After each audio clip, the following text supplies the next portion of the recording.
So it's a Black History Month, and I've been reading some interesting books lately that I just thought I'd talk about. One book I've been reading is The Crisis of the Negro Intellectual by Harold Cruz. It's a book that's pretty old, made in 1960s. Um, and it kind of just makes an argument about right now. I mean, I'm at the beginning section of it. I'm just like, I think, let me check real quick. I'm at like page 68. Um, the writing is pretty dense. It's definitely requires a lot of thought as you read it. You have to look at the words and think carefully.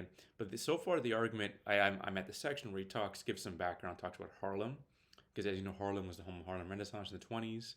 And the author, as I'm beginning to read, is he's making the argument that the Harlem Renaissance, there were some cool cultural moments, but it was really somewhat of a offshoot of the bohemian era of West Village during that era when there was all this new cultural development, great thinkers like John Reed, and for blacks in Harlem in particular, you get all these great people like Langston Hughes, right? They were producing great pieces of literature, but the big problem was that blacks were never really independent from um, West Village. Like there wasn't like in West Village there were these apparently these very wealthy, rich women who owned saloons where a lot of the great thinkers and authors would come by and hang out in West Village. They would come together, and they would share ideas, share thoughts. It'd be a way to help foster intellectual thinking and deeper thoughts on subject matter and produce great literature and content, discuss topics and produce new culture and new artworks. But the problem with for blacks is they never had that equivalent form. Like there was no successful businessman or businesswoman who could sponsor the art, sponsor culture, sponsor that. What happened was a lot of the black artists were somewhat still dependent on the white benefactors, right? So blacks were like what had happened was that there was not that much of separatism. Like there was not the independent thought and creation that allowed you know intellectual content and development that was more independent and free of whites, right? I mean, obviously, I know race is pretty controversial and stuff like that, but what I found interesting was that the author is slowly, I think his ultimate point is that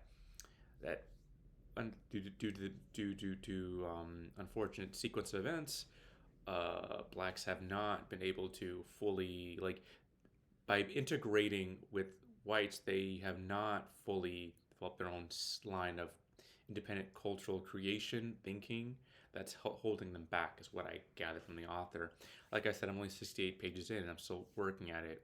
But I found that it's a very probably controversial argument today, but I could see where he's trying to go with it, that he is trying to make a point that there has been some barriers to success to black independence and thinking that holds them back, and I'm trying to unpack that. I thought I'd share that with with you guys about it. The books I'm reading. Another book I am reading is The Glorious Revolution, which is on my bed. I'll pull it up real quick. Sorry, it's called The Glorious Cause by Robert um, Middlecoff. I thought that was pretty. I'm pretty deep in this one. I've been reading this for a few months. Page 238. And the book talks about the American Revolution, what happened, and it's a bigger deep dive, and it goes into so many details as to what caused the American Revolution.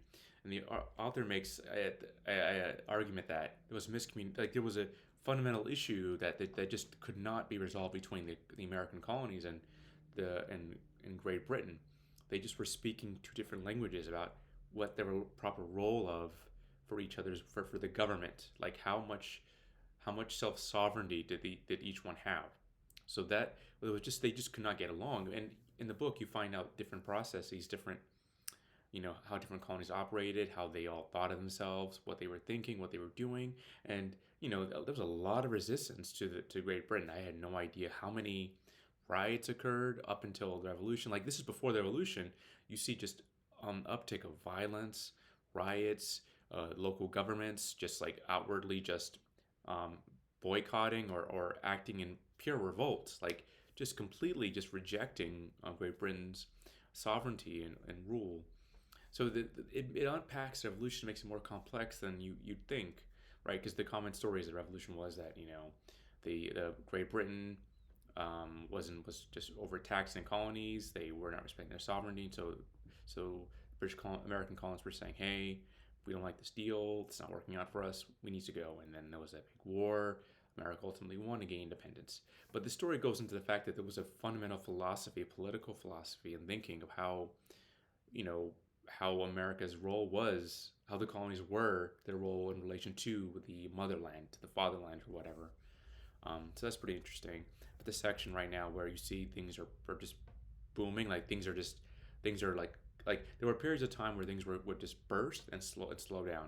And I'm at the section where right now things are calming down, but they're still like they've not resolved that fundamental conflict. They would kick the can down the road. The U.S.